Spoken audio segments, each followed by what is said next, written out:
바벨론에 포로로 끌려와 있는 에스겔 선지자를 하나님께서 권능 가운데 찾아와 주시고 환상을 열어서 그를 바벨론에서부터 예루살렘까지 끌고서 예루살렘 성전의 모습을 보여주셨죠.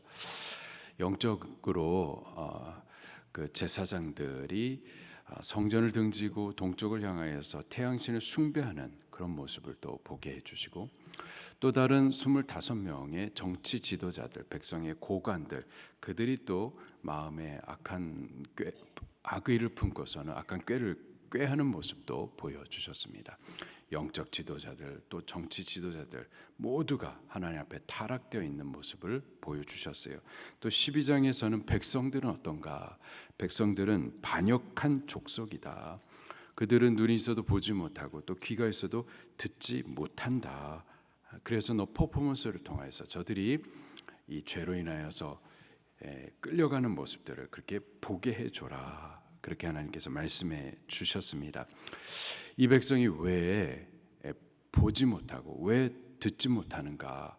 그 이유는 저들 가운데 있었던 거짓 선지자들 때문이었습니다.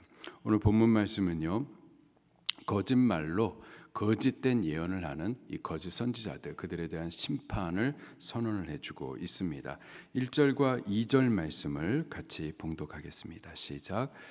여호와의 말씀이 내게 임하여 이르시되, 인자야 너는 이스라엘의 예언하는 선지자들에게 경고하여 예언하되, 자기 마음대로 예언하는 자에게 말하기를 너희는 여호와의 말씀을 들으라. 예언이라는 말은 미래의 일들을 말해주는 것이 아니고요, 예언은 맡김받은 것을 그대로 전해주는 것을 말하는 겁니다. 여기서 말하는 예언, 예자라고 하는 것은 맡기다, 맡길 예, 맡김받은 것을 그대로 말해주는 것, 그것이 예언이에요. 우리가 예금하다 하면은 돈을 맡기다라는 뜻이죠. 참 선지자는 하나님으로부터 받은 말씀, 하나님께서 맡겨주신 그 말씀을 받은 그대로 가서 전해주는 자가 참 선지자인 거죠. 1절에 보면 이렇게 말씀하고 있습니다. 여호와의 말씀이 내게 임하여. 여호와 하나님의 말씀이 에스겔에게 임했어요.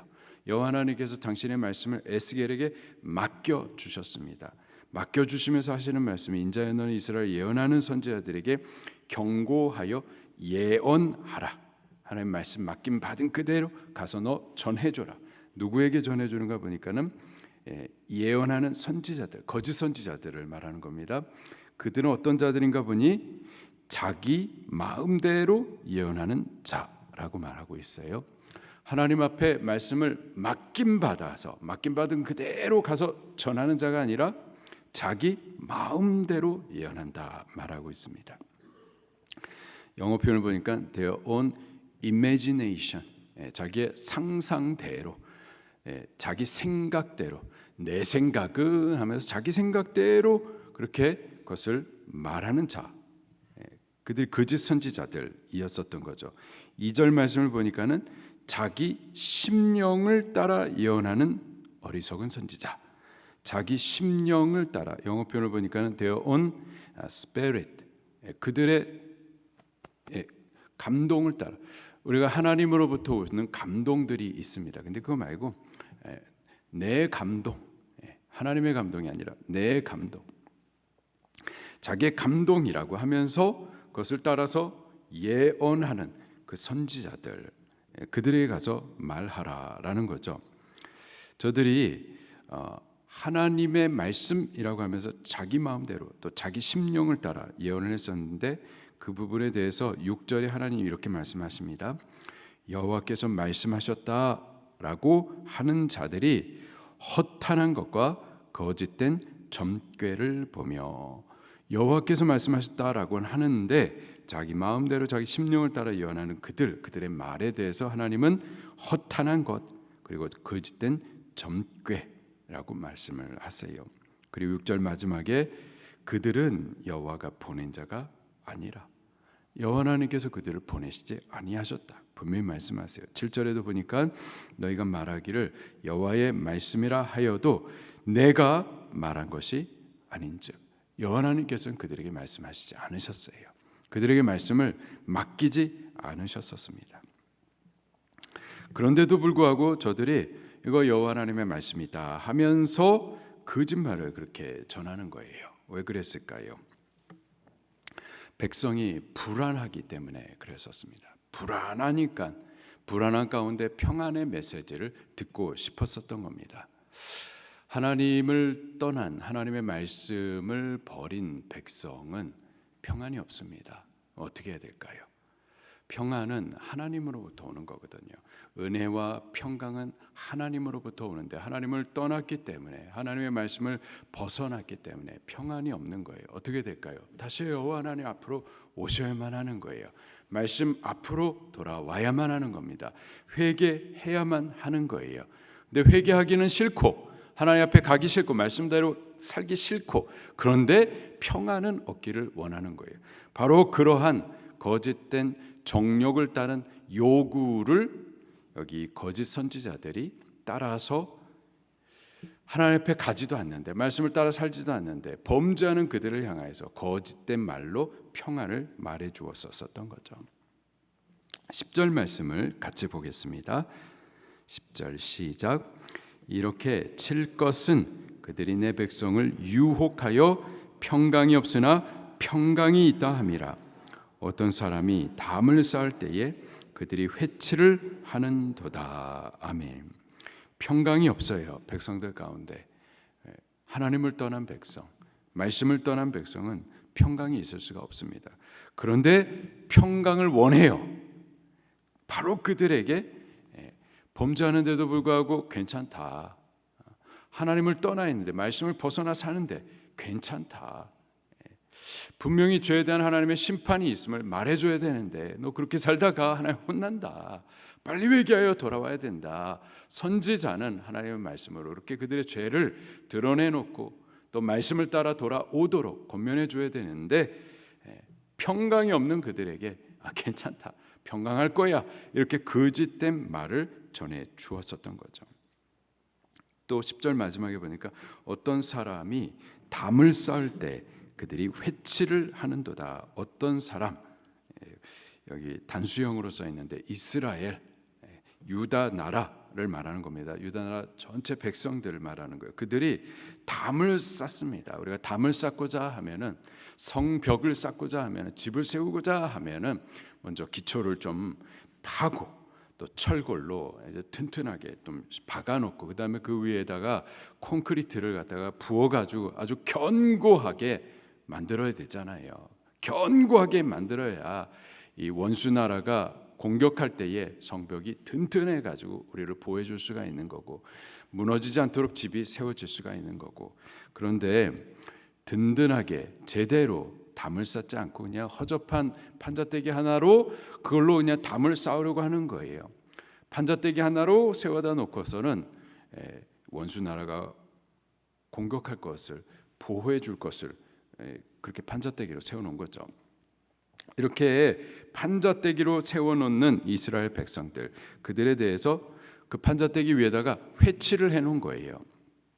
멋있게 그럴싸하게 회치를 해 놓는다고 해서 그게 성벽으로서 적군으로부터 우리를 보호해 줄 수가 없는 거죠. 그냥 저들이 허접하게 세워놓은 그 성벽을 이거 절대 우리 보호 못 받는다.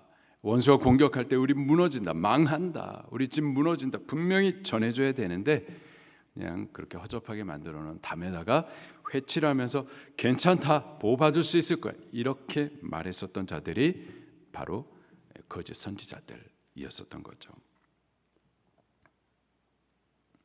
바로 그들에 대해서 하나님의 심판이 선언이 됩니다. 8절과 9절 말씀입니다. 시작. 그러므로 주 여호와께서 이같이 말씀하셨느니라. 너희가 허탄한 것을 말하며 거짓된 것을 보았은즉 내가 너희를 치리라. 주 여호와의 말씀이니라.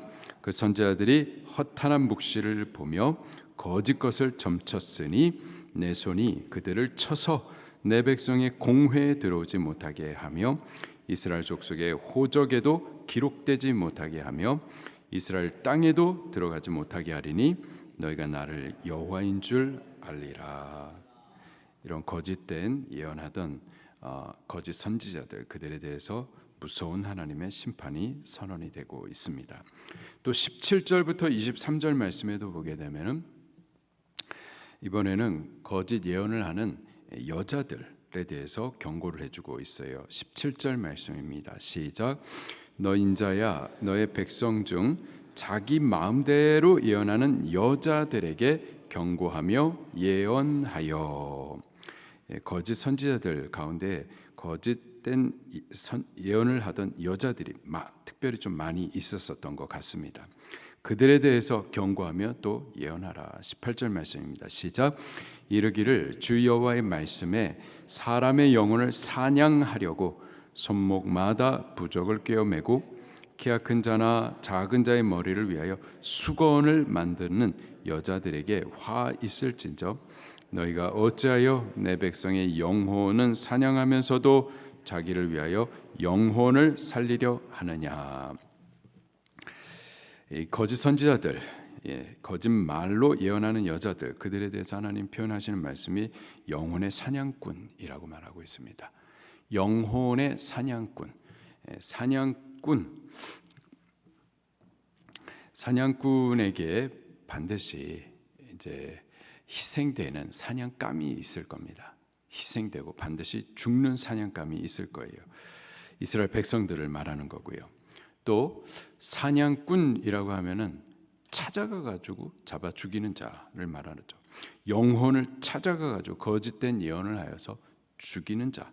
하나님께서는 이 거짓 선지자들을 그렇게 지금 표현을 하고 있습니다. 영혼의 사냥꾼. 그들이 거짓된 예언을 하면서 손목마다 부적을 꿰어 맸었고 또 머리에 수건을 씌우는 일들을 했었어요. 약간의 의식들을 가지고서 이러한 일들을 행했었던 거죠. 이들이 이렇게 거짓된 예언을 했었던 이유가 19절에 이렇게 기록을 하고 있습니다. 너희가 두어 웅큼 보리와 두어 조각 떡을 위하여. 백성들 가운데 영적인 권위를 얻기 위하여, 인기를 얻기 위하여, 물질적인 이득을 얻기 위하여 거짓된 예언으로 백성들의 영혼을 죽이는 일을 했었던 거죠. 그들에 대해서도 여호와 하나님께서 심판을 예언하십니다. 22절부터 23절 말씀입니다. 시작. 내가 슬프게 하지 아니한 의인의 마음을 너희가 거짓말로 근심하게 하며 너희가 또 악인의 손을 굳게 하여 각한 길에서 돌이켜 떠나 삶을 얻지 못하게 하였은즉. 의인의 마음, 지금 하나님의 말씀을 따라서 바르게 신앙생활하려고 하는 자들, 그들에 대해서는 이렇게 혼돈을 주어서 그들로 근심하게 하고, 또 악인들, 그들의 손을 굳게 하여, 지금 악한 일을 하고 있으면은 그 죄에 대한 하나님의 심판을 말해줘서 회개해야 되는데 오히려 범죄하고 있는 그들의 손을 굳게 하여서 악한 길에서 빨리 돌아와 회개할 수 있는 길들을 차단했었던 거죠. 이런 그들에 대해서 심판을 선언하세요. 23절입니다. 시작. 너희가 다시는 허탄한 묵시를 보지 못하고 전복도 못할지라 내가 내 백성을 너희 손에서 건져내리니 내가 여호와인 줄을 너희가 알리라 하라. 허탄한 묵시를 보지 못하고 전복도 못할 것이다. 죽게 될 것이다 라는 말씀입니다. 유다 나라 멸망 직전의 모습이었었어요. 멸망 직전의 유다 나라의 특징 중에 한 가지가 바로 거짓된 예언자들, 그들이었었습니다. 마태복음 24장에 보게 되면 예수님께서 말세의 징조 여러 가지를 말씀해 주시는데요. 그 가운데 첫 번째로 언급한 것이 이 미혹하는 자들, 그 거짓 선지자들의 등장을 말씀을 하십니다. 이 혼돈된 세상 가운데 사람들이 혼돈으로 인하여서 이 불안할 때 등장하는 것이 바로 이 거짓 선지자들이죠. 거짓된 말로 평안을 사고 파는 자들입니다. 또 사람들은 말씀에서 떠나 있으면서 불안한 가운데 돌이켜 회개하지는 아니하고 오히려 거짓된 말로 평안을 말해주는 것을 또 듣기를 좋아하고 또 그런 사람들을 찾아갑니다. 그러나 거짓말을 전하는 자도 마찬가지지만 거짓말을 듣고 따라가는 자도 둘 다 망하게 되는 거예요. 오늘 우리들은 하나님의 말씀을 찾아 들어야만 할 줄로 믿습니다. 에스겔에게는 여호와 하나님께서 그에게 환상을 열어주시고 또 말씀을 그에게 맡겨주셨었죠. 오늘날에는요, 우리에게 기록된 하나님의 말씀, 그 성경을 통하여서 우리에게 에스겔이 환상을 통해서 보았었던 것들을 우리가 보게 되는 거고, 에스겔이 권능 가운데 임하셨던 그 하나님의 말씀을 우리는 이 성경 말씀을 통해서 들을 수가 있는 겁니다. 오늘 우리는 이 말씀을, 이 성경 말씀, 가장 특별하고 가장 큰 계시인 이 성경 말씀을 통해서 하나님의 음성을 듣기도 하고 또 보기도 하고 마음에 새기기도 하고 이 말씀을 따라 살면서 하나님으로부터 오는 은혜와 평강을 누리기도 할 수 있기를 예수님 이름으로 축원합니다. 말씀 붙들고 통성으로 기도하시겠습니다.